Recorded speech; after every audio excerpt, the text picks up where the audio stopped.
এটা আমি নতুন জিনিস তৈরি করলাম।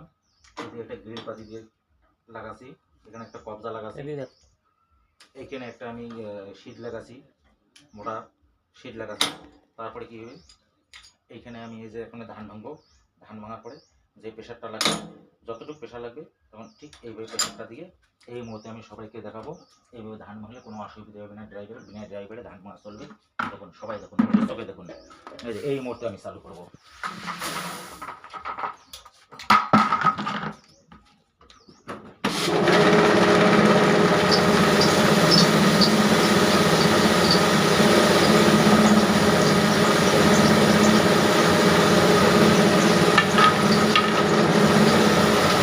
ধান হারাবি না, এই দেখো একটা ধান হারাবে না। ঘন্টায় 8 মণ ধান হচ্ছে, ঘন্টা 9 মণ, 8 মণ ধান, 8 থেকে 9 মণ ধান হচ্ছে।